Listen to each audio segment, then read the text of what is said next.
पवित्र ठिकाणी मंचावर अनेक वेदशास्त्र संपन्न गुरुस्थानी स्थानापन्न असलेले गुरुजी मंडळी आहेत.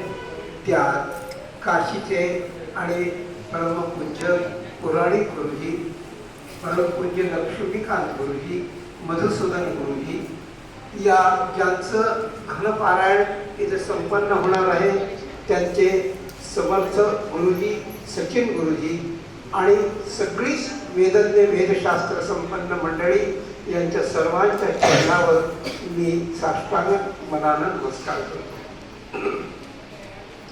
आपण सगळेजण वेदप्रेमी इथे उपस्थित आहात आणि आत्ताच्या काळापर्यंत वेद म्हणजे काय आहे हे सामान्य समाजाला ठाऊकही नसल्यामुळे हळूहळू आता त्याला एक वेगळी दिशा त्या ठिकाणी मिळत आहे. ही खूप आनंदाची गोष्ट अशा प्रकारचं आहे. ठिकठिकाणी या वेद पाठशाळा संपन्न होत आहेत आणि तिथून जटा घर अशा प्रकारचे घनपाठी निर्माण होत आहे. ही खूप आनंदाची गोष्ट अशा प्रकारची आहे. सचिन गुरुजींच्या बद्दल आपण आता ऐकलंच की इतर पाठशाळा आहेत, पण लवकरात लवकर घनपाठीहून विद्यार्थी बाहेर पडत आहेत अशा प्रकारचं हे चित्र यांच्या पाठशाळेचं दिसत आहे. ही गौरवास्पद गोष्ट आहे. माझ्या माहितीप्रमाणे सचिन गुरुजींची शाळा बरेच दिवस दत्तधाम नाशिक येथे होती. योगायोगानं संपर्क अशा प्रकारचा होता. आत्ता परवा मला गोविंद महाराजांनी सांगितलं की तुम्हाला तिथे जायचं. म्हणलं काय आहे? आणि घनपाठाचा आरोप आहे. म्हणलं कुणाच्या? तेव्हा त्यांनी सांगितलं आणि सांगितल्यावर मला लक्षात आलं की सचिन गुरुजींचे शिष्य ज्यांचं घनपारायण आहे ते, त्यांना मी आता केदार गुरुजी म्हणतो, तेव्हा ते तिथे सतत येत असत.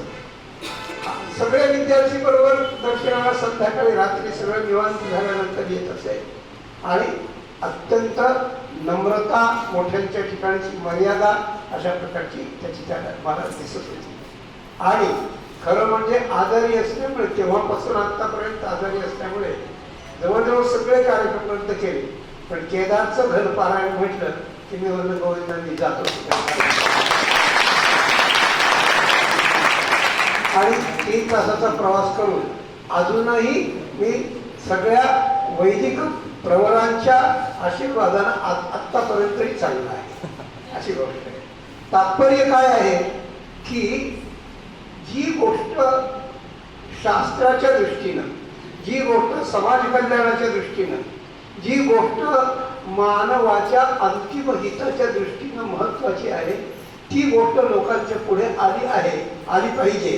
आणि त्या गोष्टीत घनपारायण हे आहे. आत्ता गुरुजीने 8 विकृती सांगितल्या, त्यात शेवटची विकृती घनाची. घन हा शब्द अतिशय मनुष्याच्या हृदयाला हात घालणारा अशा प्रकारचा आहे. मराठी आणि संस्कृत वाङ्मयामध्ये घन शब्द अनेक प्रकारानं आणि अनेक दुसऱ्या शब्दाच्या साह्यानं येतं बरं का. घनघोर हा एक शब्द आहे, तो युद्धाच्या संबंधाने अशा प्रकारचा येतो. घनगंभीर हा एक शब्द आहे, तो वाणीच्या रूपाने येतो. आकाशवाणी असेल, भगवान श्रीकृष्णांची वाणी असेल, वेदवाणी असेल, त्याला घनगंभीर हा शब्द अशा प्रकारचा येतो. परमात्मा श्रीहरी, वेदानं ज्या परब्रह्माची आणि प्रसिद्धी सांगितली आहे, या परब्रह्माच्या